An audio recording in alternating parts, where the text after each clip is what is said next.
março torna-se necessário avançar. E então, primeiro, é decidido continuar a elaboração do programa.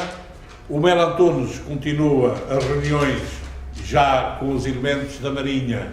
Estão aí alguns nomes, nomeadamente os dois que aqui estão hoje presentes, e com outros elementos para discussão do programa do MFA. Recebe ordem de transferência para os Açores, vai-se juntar a mim no quartel-general, chega lá a 22 ou 23 de março e deixa aqui já um primeiro rascunho do programa. Na reunião do movimento, entretanto a Marinha tinha feito já uma reunião concreta, onde faz um comunicado, tinha feito uma reunião no Clube Militar Naval, em que toma uma posição já pública de apoio aos militares que tinham sido presos. Numa reunião concreta, então, reformula-se a responsabilidade dentro da direção. E o Vítor Alves é nomeado, e essa reunião, isso é que eu digo, que estava lá atrás, ela só se vem dar, acho que é precisamente na reunião do dia 24, porque o TEL afirmou isso há pouco tempo, que nesta altura ele ainda não era o responsável operacional. Porque o responsável operacional, ele só passa a ser responsável operacional dentro do movimento no dia 24 de março, que é quando, portanto, a reunião, o movimento, face à minha ausência, tem que reformular as responsabilidades e, portanto, o Vítor Alves fica responsável pela área política, portanto, já não era preciso haver uma área de ligação aos outros ramos, porque os outros ramos já estão integrados, fica responsável pela área política e o Telo Saraiva de Carvalho fica responsável pela área operacional e avança para junto dele como responsável primeiro pela ligação, um dos elementos que era talvez um dos meus braços, não digo braços direitos, porque só há um braço direito e outro esquerdo, mas um dos meus braços para a ligação, que era o Sr. Zicasso, que vai ser ele depois a coordenar a ligação a partir dali.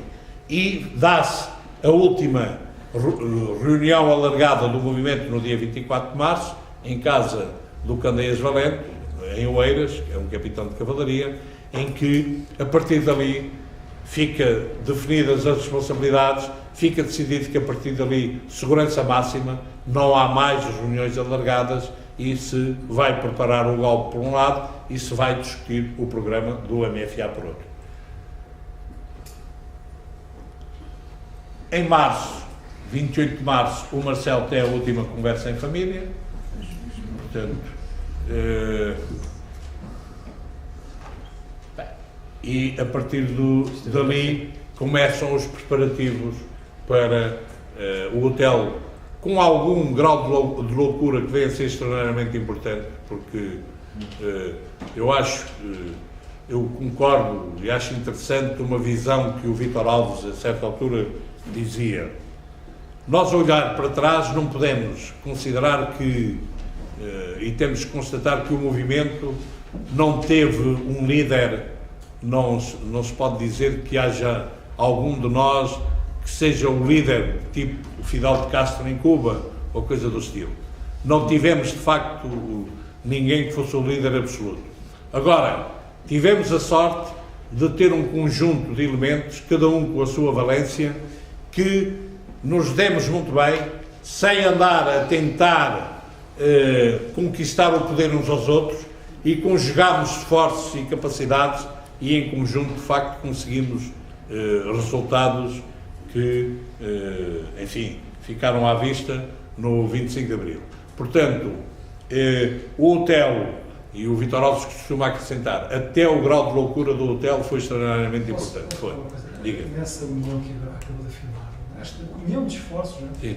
De facto, não há um Fidel, aí talvez o fator guerra, de facto, todos terem uma experiência bélica comum, tenha feito. Há uma equipa, não é?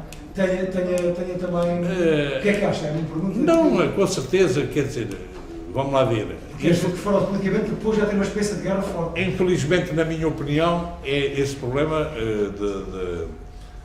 da procura da liderança talvez se tenha dado depois do 25 de Abril, e o que acabou por provocar até divisões entre nós. Mas o que é facto é que, para o 25 de Abril, nós conseguimos funcionar em equipe, as mais-valências, por exemplo, o Melo Antunes é um homem extraordinariamente importante na área do programa político, na área política, mas não impedissem a ele para ser um homem operacional, porque ele não tinha apetência para isso. Portanto, conjugámos as várias valências e conseguiu-se, de facto, o resultado que se conseguiu. E, portanto, o Otelo começou aqui a preparar, às vezes com alguns, quando ele ainda hoje conta algumas coisas que fez, mas tu és louco, pá. Portanto, há alguns pedidos e contactos que fazia a pedir do estilo, olha que eu vou fazer um golpe, hein? Estou a preparar um golpe, portanto preciso que tu me dês elementos. Então, mas tu confiavas a 100% nele? Não, mas, portanto, o que é facto é que a ordem de operações é feita, são distribuídas as missões e é executada a ordem de operações de uma forma que se pode dizer praticamente exemplar. E eu posso afirmar-vos algumas coisas em relação a isto, dizendo o seguinte: como já referi, ao longo dos anos, as várias tentativas que foram feitas foram sempre do estilo uma unidade sai, as outras vão atrás. O próprio 16 de Março foi assim, feito em cima do joelho, uma unidade sai, as outras, e o regime cai de podre. A grande vantagem do 25 de Abril, na minha opinião nesse aspecto, é que, foi feita a ordem de operações e à hora H todas as unidades que tinham uma missão para cumprir, cumpriram. Falhou uma unidade de véspera, mas à hora H já se sabia que essa unidade não ia avançar. Portanto, falhou outra unidade em que o delegado que, entretanto, da ligação tinha mudado, com a minha saída daqui tinha mudado, e o que o substituiu borregou, que é o termo que nós usamos para dizer recuou, ou fez manega, borregou, mas não recebeu a ordem de operações, mas o que é facto é que já se sabia que essa unidade não tinha. Portanto, todas as unidades que tinham que sair às 3 horas da manhã do dia 25, às 3 horas da manhã, borregou é o termo, borregar. É o termo de dar manega, estar comprometido e depois não aparecer. É um termo de cavaleiro. É o termo dos cavaleiros, que o cavalo quando vai para o obstáculo e para, borrega. O avião quando vai poisar e depois não consegue poisar e levanta outra vez, borregou. E nós no Exército, usamos esses termos para dizer alguém que está comprometido a fazer e depois não fez, borregou. Bom, o que é facto é que aqui todos avançaram, até com o pormenor de haver uma unidade que avançou antes de tempo. Eu farto-me de rir com eles quando eles me dizem, mas nós, à hora H, estávamos a ocupar o objetivo. Pois é, se fosse a sério, deviam levar uma porrada porque saíram antes de tempo e podiam ter comprometido a operação. Foi a Escola Prática de Administração Militar, ali no Lumiar, que foi ocupar os estúdios da televisão. A hora H, eles estavam perto, foi só atravessar a rua, mas o que é facto é que à hora H, que era às 3 horas, eles estavam a ocupar a televisão e, portanto, tiveram que sair antes da hora H. Bom, o que é facto é que este é o grande mérito, de facto, das operações. No que me diz respeito, posso-vos dizer que estava nos Açores, nós, com o Melo Antunes, nós preparámos para intervir lá nos Açores, e quando o Melo Antunes chegou, 8 dias depois de eu lá chegar, e me pôr a par do que se tinha passado e me descansar que o 16 de março não tinha sido o fim disto tudo, diz-me, temos que nos preparar porque detectámos que o Salazar tinha um plano de fuga para os Açores, no caso de haver uma tentativa de golpe. O plano era fugir para a Ponta Delgada e depois pedir o apoio às forças aliadas para recuperar o poder. admite-se que o Caetano possa ter esse mesmo plano. E, portanto, temos que estar preparados, porque o Caetano é capaz de vir aqui para Ponta Delgada. E a minha reação para o Bento Antunes foi: nada me vai dar mais gozo do que mandar a guarda de honra ao aeroporto e, quando o Marcelo descer, dizer depois para o hotel: olha que este já está dentro, este já é nosso. Infelizmente, em termos pessoais, porque me dava gozo, não foi necessário, porque eles aqui resolveram a situação.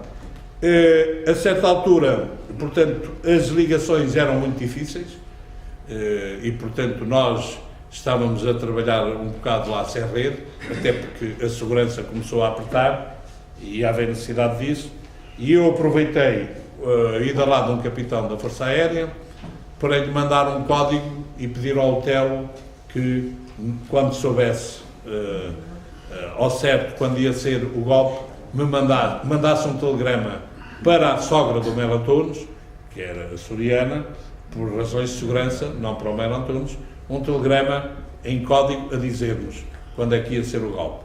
E no dia 24 de abril, a sogra do Melo Antunes recebeu o telegrama com o texto: Tia Aurora segue Estados Unidos da América, 250300.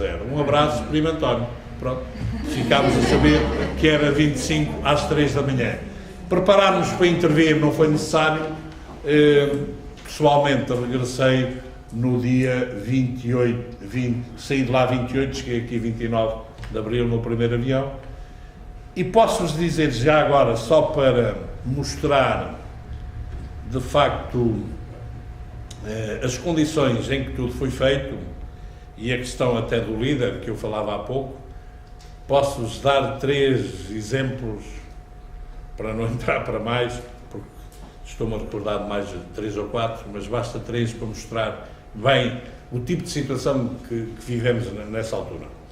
Eu cheguei às 2 da manhã do dia 29, estive à espera, além da minha mulher, o Telo e o Santos e o capitão Rodrigues, que tinha conquistado o aeroporto, tinha tomado o aeroporto. No dia 29 de manhã fui para a Cova da Moura, para o posto de comando, que entretanto tinha sido transferido da Pontinha para a Cova da Moura, e a primeira cena, eu entro na sala de operações, capitão, fardado, e vejo um major, que eu não conhecia de lado nenhum, a falar, a mandar vir, como se costuma dizer, por um capitão do movimento, uns termos que eu não gostei. E perguntei a outro capitão: quem é que é o major? Talvez por estar demasiado à vontade, o major dá por mim ali e dirige-se-me e diz: pá, quem és tu? O que é que tu fazes aqui? E eu olhei para ele e: calma aí, que aqui quem faz pergunta sou eu. Eu é que pergunto: quem és tu e o que é que fazes aqui? Esse major chegou a general, já faleceu, e disse: sou o major fulano tal, estou a esfiar a sala de operações. O quê? Tu não me conheces e estás a esfiar a sala de operações? Rua já! E pô-lo na rua, ele ficou um bocado atrapalhado, pô-lo na rua, está claro, passado 2 horas estava de volta, porque estava no gabinete do Costa Gomes e foi atrás do Costa Gomes. Segunda cena, eu pergunto, a certa altura, como é que vocês estão organizados? Eu não tive cá o último mês e meio, e portanto, como é que organizaram isto? Epá, ali o Vasco Gonçalves tem ali um gabinete de assuntos político-militares, ele deve de saber dizer isso. Bem, lá me indicaram onde era o gabinete, chego lá, um grande abraço, viro-me para o Vasco Gonçalves: ao meu coronel, vocês não se esqueceram que eu existo, portanto deve estar aí definida alguma missão para eu agarrar. O que é preciso agarrar? E ele olhou para mim e disse: vem-me perguntar isso a mim, você é um dos chefes disso, você escolhe. E eu: o quê? Então, mas vocês não planearam, não definiram funções? Não, você escolhe, você agarra no que quiser. E eu: mas com quem é que eu estou metido? Bom, à noite, o hotel, entretanto, chegou à hora de jantar, porque tinha aproveitado precisamente este dia para dormir, porque, de facto, tinham sido vários dias quase sem ir à cama. Chegou e tivemos uma longa conversa em que ele me pôs a par do mês e meio e dos acontecimentos, tanto quanto era possível, assim, numa conversa de 3 ou 4 horas, me pôs a par do que se tinha passado. E depois rematou e diz: pronto, e eu agora já fiz o que tinha a fazer, agora volto para isto toda a Academia Militar. Eu digo: mas tu és louco, pá. Mas tu estás convencido que fizeste alguma coisa importante até agora? Até agora o que fizemos não custou nada, o pior vem aí. Quer dizer, fizemos a criança e agora atiramos com a criança para os braços dos outros. Não, os problemas vêm agora. Portanto, às vezes os meus amigos, quando eu conto esta, dizem-me que devias ter ou deixado de voltar para a Academia Militar. É evidente que não, mas isto mostra de facto a pressa com que tudo foi feito, não é? E as condições em que foi feito e a nossa não apetência pelo poder. E, portanto, pronto, com todas as consequências que depois sabem. Eu ficava por aqui para já e deixava...